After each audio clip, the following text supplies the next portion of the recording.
visual spasial. Perkenalkan anggota kelompok kami. Yang pertama ada Intan Nurvita dengan NIM 180210205023. Yang kedua ada Novita Dwi Nur Alia dengan NIM 180210205024. Yang ketiga ada Nisa Fatia dengan NIM 180210205038. Dan yang keempat yaitu ada Muyatur Rabiah Azairo dengan NIM 180210205047. Baik, di sini saya akan menjelaskan tentang pengertian kecerdasan visual spasial. Kecerdasan visual spasial atau kecerdasan pandang ruang didefinisikan sebagai kemampuan mempersepsi dunia visual spasial secara akurat serta mentransformasikan persepsi dunia visual spasial tersebut dalam berbagai bentuk. Kecerdasan visual spasial adalah kemampuan memahami, memproses, dan berpikir dalam bentuk visual. Kecerdasan visual spasial mencakup kemampuan berpikir dalam gambar serta kemampuan untuk menyerap, mengubah, dan menciptakan kembali berbagai macam aspek dunia visual spasial. Kecerdasan visual spasial ini berkaitan dengan kemampuan menangkap warna, arah, ruang secara akurat. Sebagaimana dikemukakan oleh Armstrong bahwa anak yang cerdas dalam visual spasial ini memiliki kepekaan terhadap warna, garis-garis, bentuk, ruang, dan bangunan. Indikator-indikator dalam kecerdasan visual spasial. Yang pertama yaitu anak menonjol dalam kemampuan menggambar. Anak yang memiliki kecerdasan visual spasial ini mereka lebih menonjol dalam kemampuannya menggambar. Yang kedua yaitu anak memiliki kepekaan terhadap warna. Yang ketiga, anak suka menjelajah lokasi di sekitarnya dan memperhatikan tata letak benda-benda yang berada di sekitarnya. Anak yang memiliki kecerdasan visual spasial ini, mereka lebih suka menjelajahi lokasi atau tempat-tempat yang berada di sekitarnya dan memperhatikan tata letak benda-benda tersebut yang berada di sekitarnya. Lalu yang keempat yaitu anak menyukai benda-benda 2 dimensi maupun benda-benda 3 dimensi. Lalu yang kelima, anak suka melihat-lihat atau memperhatikan buku bergambar. Keenam, anak suka mewarnai berbagai gambar. Yang ketujuh, anak menikmati permainan kolase, play-doh, atau permainan yang sejenisnya. Yang kedelapan, anak memperhatikan berbagai jenis grafik, peta, dan diagram. Kesembilan, anak menikmati foto-foto di album. Mereka cepat mengenali orang yang berada di foto tersebut. Yang kesepuluh, anak banyak bercerita tentang mimpinya.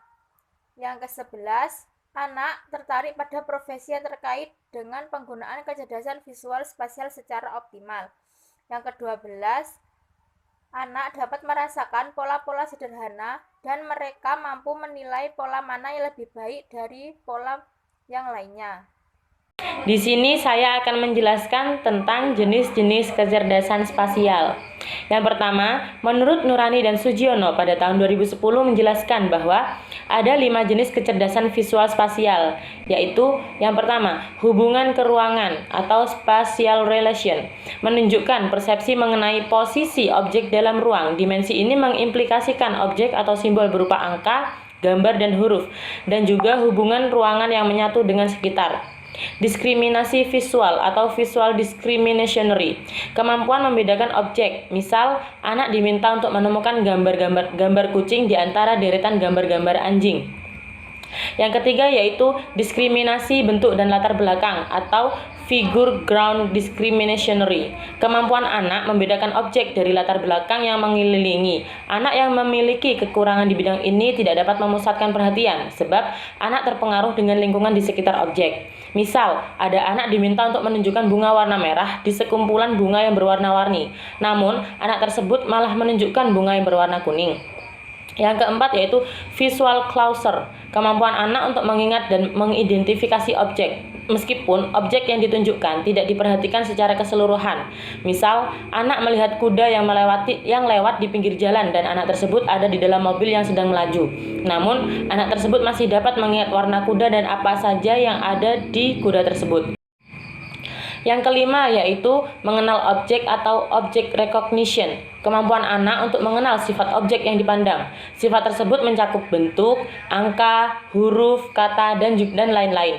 Misal, ada anak melihat buku, maka anak tersebut dapat mendeskripsikan bahwa buku tersebut berbentuk persegi panjang. Selanjutnya, saya akan menjelaskan mengenai ciri-ciri kecerdasan visual spasial. Menurut Yaomi pada tahun 2013 mengungkapkan bahwa anak yang memiliki kecerdasan visual spasial memiliki ciri-ciri, diantaranya yang pertama yaitu dominan dalam hal pelajaran seni, menggambarkan peristiwa atau sesuatu dengan jelas.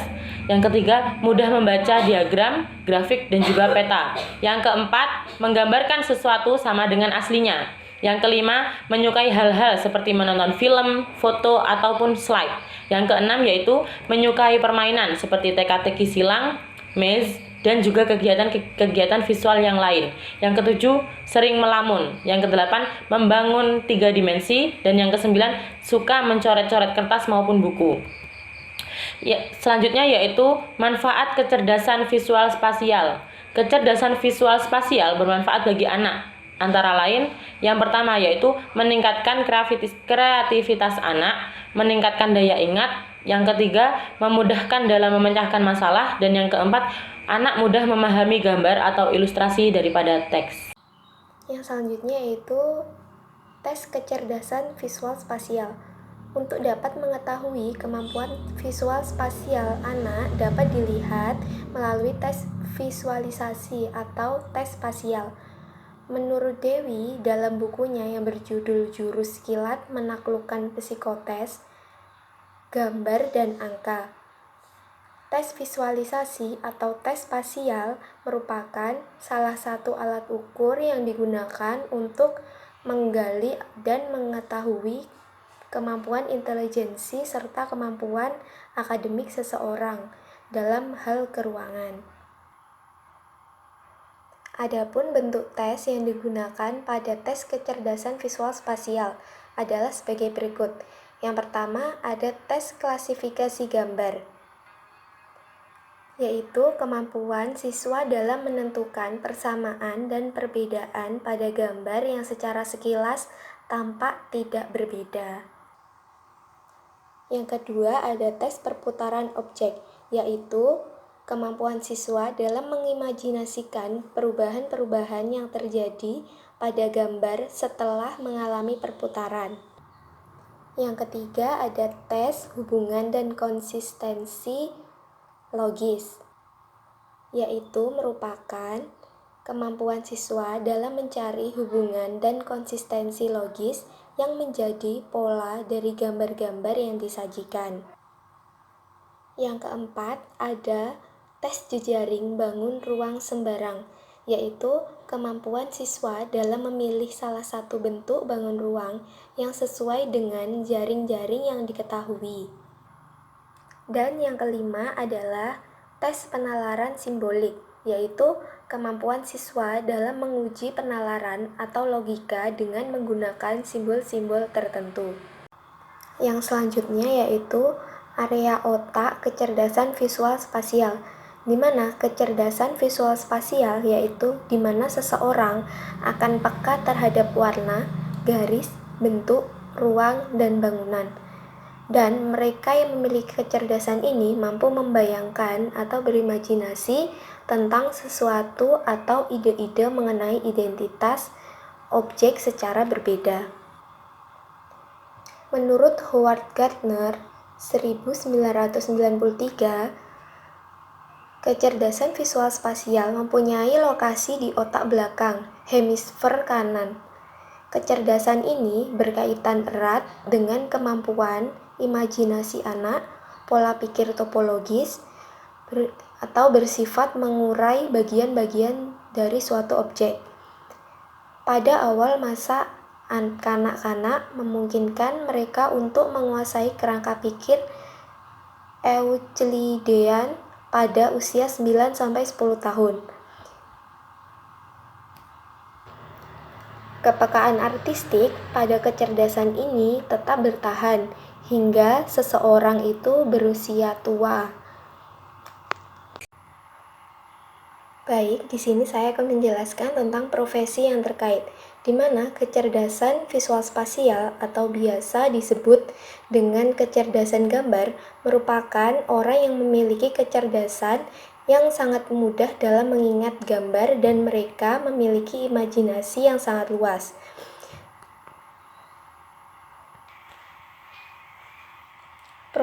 Berikut profesi dan karir yang sesuai dengan kecerdasan visual spasial atau spatial intelligence, yaitu sebagai berikut.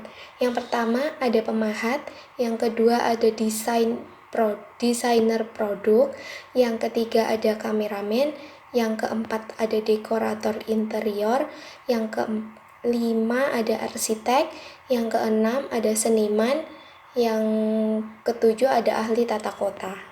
Baik, selanjutnya yaitu aktivitas belajar untuk mensimulasi visual spasial anak. Yang pertama yaitu kegiatannya adalah bermain. Bermain adalah kegiatan yang disenangi oleh anak. Kegiatan ini dapat lebih membantu anak untuk menggunakan indera penglihatan dan pendengaran mereka. Dengan menggunakan indera penglihatan dan pendengaran, anak dapat melihat berbagai macam warna, bentuk, arah, dan lain sebagainya. Selain itu, dengan kegiatan bermain, anak akan lebih nyaman, lebih senang saat menerima pembelajaran. Yang kedua yaitu ada seni rupa. Seni ini dengan pembelajaran seni ini anak dapat mengekspresikan apa yang ada di pikiran mereka dengan berbagai warna seperti menggambar bebas atau mencampur warna atau kegiatan seni yang lainnya. Selain itu juga ada 5 strategi untuk mensimulasi visual spasial anak. Yang pertama yaitu adalah visualisasi. Visualisasi yaitu untuk membantu anak menggambarkan sebuah kata dalam otak anak. Seperti contohnya sebuah kata mobil. Mobil itu saat anak melihat kata mobil, maka di otak anak itu sudah tergambar gambar mobil. Atau dengan kata pohon.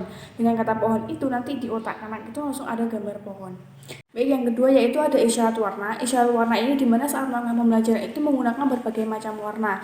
Biasanya seperti media pembelajaran itu dengan berbagai macam warna. Jadi tidak menggunakan hanya satu warna ataupun dengan dua warna saat menerangkan pembelajaran ataupun saat mewarnai atau menggambar bebas itu menggunakan berbagai macam warna. Yang ketiga yaitu ada metafora gambar. Metafora gambar yaitu membandingkan satu ide dengan ide yang lain. Menurut Gardner, psikologi perkembangan menyarankan bahwa anak kecil itu memiliki ahli metafora.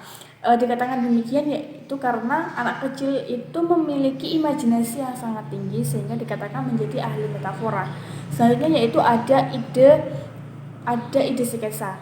Ide sketsa ini dapat dilakukan dengan guru mengajarkan atau memberi pelajaran dengan menggambar bebas. Dengan menggambar bebas ini anak itu dapat menuangkan apa yang dipikirannya dengan menggambar di sebuah kertas atau di tempat yang lain. Karena dengan melakukan menggambar bebas ini anak dapat mengekspresikan apa yang ada di pikirannya. Setelah melakukan menggambar bebas, guru dapat menanyai apa yang sudah anak itu gambar. Yang terakhir yaitu ada simbol grafis. Simbol grafis ini dapat dilakukan yaitu dengan memilih beberapa anak atau hanya beberapa anak atau semua itu dengan menggambar simbol atau garis di papan tulis. Selanjutnya saya akan menjelaskan tentang peralatan atau media pembelajaran yang dibutuhkan. Yang pertama yaitu kenalkan arah. Kenalkan arah ini dapat dilakukan dengan mulai mengenalkan arah atau membedakan tangan kanan dan tangan kiri. Yang kedua yaitu dengan bermain puzzle dan balok. Saat anak berusia 3 tahun, anak dapat diberi 5 keping dulu puzzle.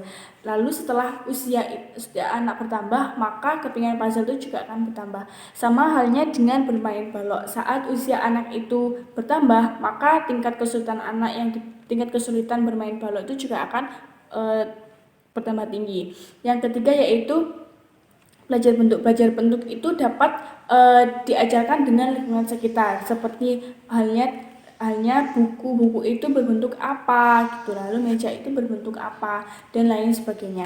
Yang keempat yaitu membuat peta. Saat anak itu berusia 4-5 tahun, maka anak itu sudah bisa diajak untuk membuat peta sederhana, seperti halnya membuat jalan dari rumah menuju sekolah.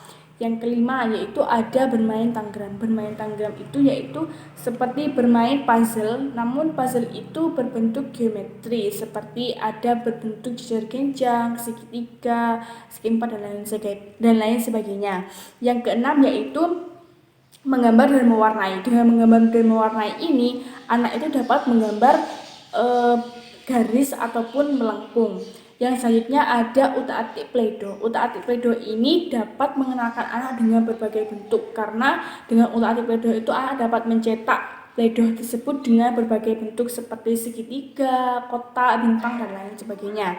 Yang terakhir yaitu dengan belajar mengamati. Ajak anak itu untuk mengamati. Contohnya mengamati kelas. Di dalam kelas itu ada apa saja gitu. Jadi setelah anak itu mengamati, maka anak tanyai anak. Jadi seperti jendela itu bentuknya tadi apa gitu. Rak buku tadi itu bentuknya apa. Kursi atau meja itu bentuknya apa, bentuk dan lain sebagainya.